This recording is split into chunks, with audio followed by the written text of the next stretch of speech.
The burden of a student loan can feel pretty immense, and the natural instinct is to try and get this paid down as quickly as possible. But is this actually a good financial decision?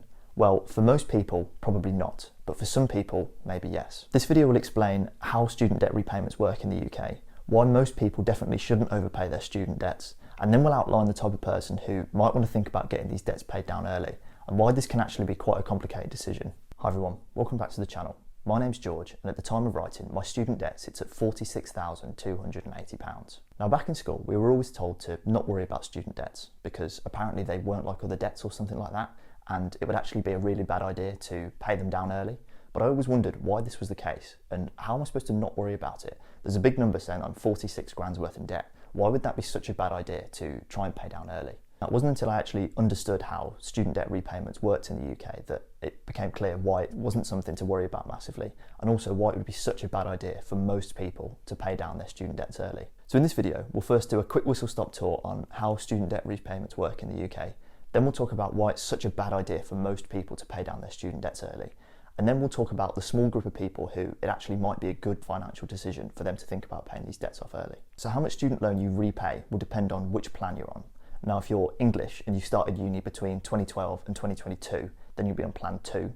If you're English and you started uni in 2023 or later, you'll be on plan 5. For anyone else, if you don't know what plan you're on, go to the first link in the description and then this will tell you which plan you're on. In this video, we'll be discussing plans 2 and 5 as these are by far the most common. Now, plans 2 and 5 are very, very similar, but there are some key differences which we'll get to. But the most important thing to know is your student debt repayment is based on your income and nothing else. Now, this is really, really important to understand. The more money you earn, the more student loan you pay back, and the less money you earn, the less student loan you pay back. Now, how much you pay back is actually pretty simple. If you're on plan 2, like I am, then you'll pay 9% of any income that you earn over £27,295.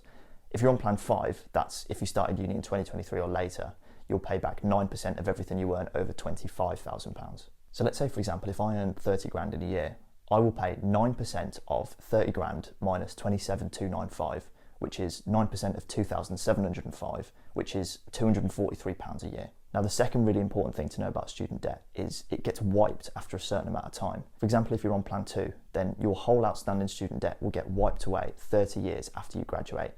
If you're on plan 5, it will get wiped 40 years after you graduate. So as a consequence of these two rules, most people will never ever get even close to paying back their full student loan balance. So let's say I earn 30 grand a year and I continue on 30 grand a year for my whole career. That means I'll be paying £243 per year towards my student loan. 243 times 30 years is like 7 grand, which is absolutely nowhere near my current student debt of 46 grand. And that's not including any interest that's going to build up over that time as well. Now, most graduates will probably be earning more than 30 grand a year in their career at some point. But the fact is, because there's so much interest building up on your student debt, you have to be earning a hell of a lot of money for you to ever be close to paying off your student loan balance. In actual fact, the IFS, that is the Institute for Fiscal Studies, estimate that around 83% of UK graduates will never pay their full student loan off before it gets wiped. So I suppose just to clarify, if you're in the position where any part of your loan is likely to be wiped after the 30 or 40 years after graduation, then you shouldn't be overpaying anything, as this will literally be a waste of money. I'll leave a link in the description to an article by moneysavingexpert.com who have worked examples of why overpaying a proportion will actually just be a waste of money and you won't actually save anything on your student debt repayments in the long run. You know, it's pretty logical. If you've got a big debt that you know is going to be wiped in some years to come, then there's no point paying extra towards it because it's going to disappear anyway. You may as well stick to the minimum payments, i.e. the 9% over your earnings threshold. So you might be thinking, okay, fine, maybe I won't be paying off all of my student loan balance, but won't having a big outstanding debt affect, if I get a mortgage, for example, and wouldn't that mean that I should pay it down early? Well, luckily, no. Student debts don't affect your credit file, and banks generally don't care about student debts when they're thinking about giving you a mortgage. I can speak from personal experience here, as I've recently taken out a mortgage and my student loan wasn't a problem at all. Okay, so hopefully you're on board that most people shouldn't bother overpaying their student loan as it's going to be wiped at some point in the future. But what if you're someone that has a really good job or expects to have a really good job that's going to pay really well? Now, if this is you, you might have a really good chance of actually paying off your whole student debt balance, even with the interest included. Now, this becomes even more of a possibility if you're on plan 5, that's if you started uni in 2023 or later, because you guys have a lot more time before your student debt is wiped, another 10 years compared to people on plan 2. So let's say someone's a really high earner, say 80 grand a year. They'll be paying around 5 grand towards their student debt every single year.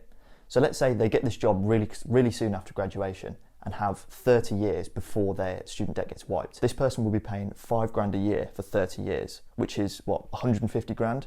So there's a really good chance that their whole student debt will be paid off, including the interest. So if this applies to you, or you have aspirations to take a really high paying job after you graduate and stay working in that high paying job for a long period of time, then you might be in the 17% of people that the IFS predicts will actually pay off their whole student loan balance. Now, because student debt carries a pretty high interest rate, at the moment for a lot of people that's 7.3%, and that's a hell of a lot more than most mortgages, it might actually be a good financial decision to start overpaying your student debt to clear it quicker than you would have normally, to prevent this interest building up and up and up over a long period of time. Now, I'm using some pretty loose language here, like you might want to consider overpaying your student debts if you're a very high earner.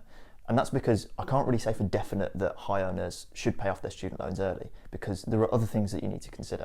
Firstly, if something happens to your high paying job, for example, the economy takes a turn and loads of high earners are made redundant, then you'll instantly stop paying back your student loan. Or if you take a much lower paying job, then you'll be paying a lot less towards your student loan, and the chances of you paying off your whole balance before it gets wiped decrease significantly. So what I'm saying is you need to be really confident that you're going to pay off that whole student loan balance, including the interest payments, before it gets wiped. Because if you make some big overpayments and then lose your high paying job and actually end up never paying off your whole balance, then those overpayments have effectively been wasted because your loan's been wiped anyway. So you didn't need to make them in the first place, and you've actually benefited in no way by doing so. And secondly, what you need to consider is other debts you might have. For example, if you're a high earner, then you've probably been able to afford a big house and you've had to take out a big mortgage to finance that big house. Now, you absolutely need to make those mortgage payments, because if you don't, then the bank's going to come and repossess your house. Whereas with a student loan, you don't need to make overpayments. You know, there's never going to be a bailiff coming to your door demanding student loan repayments, because the minimum payment gets taken out of your paycheck automatically, and they're never going to demand any voluntary overpayments from you. So in actual fact, you may as well have not overpaid your student loan, but in actual fact, overpaid your mortgage instead, as that's a debt that you need to clear, whereas student debt, it doesn't need to be cleared. And lastly, if you do decide to voluntarily overpay your student debt, then you can't change your mind. The student loan company isn't going to give you a refund if you suddenly have a change of heart. So it's something you really need to consider carefully. So I suppose making the decision whether to overpay your student loan or not is actually more of an art than a science, and there's no one-size-fits-all approach. You really need to consider your own individual circumstances. So I like to think of it as a bit of a sliding scale. On the one end, you've got people who are kind of modest earners. You know, for example, they might not earn much more than 40 or 50 grand in their career. These people will more than likely never ever pay off their full student loan balance before it's wiped, especially if they're on plan 5, that's if they started uni in 2023 or later, because there's 40 years before it gets wiped, so a lot of interest is going to accrue over that time. And then there's people on the other side who are, say, massive high earners. Let's say they're a trader in the City of London and they're on like a ridiculous salary and they're very, very likely to pay off their student debts in full. And let's say they've already paid off their mortgage, for example. These people should almost definitely overpay their student loan in order to save on the interest accruing over time. And then there's everyone in the middle, and depending on whereabouts you sit on this spectrum should sort of guide your thinking. You know, if you're maybe still at uni at the moment, but you've got aspirations to take a very high paying job, then keep in the back of your mind that overpaying student debt might be a good idea. But you need to take into account the things that we've discussed in this video, like maybe thinking about overpaying your mortgage first and thinking about how secure that high paying job is. You know, are you going to be working in that job for say 20 or 30 years to give you a really good chance of overpaying that student debt in full? So hopefully this has been useful to you.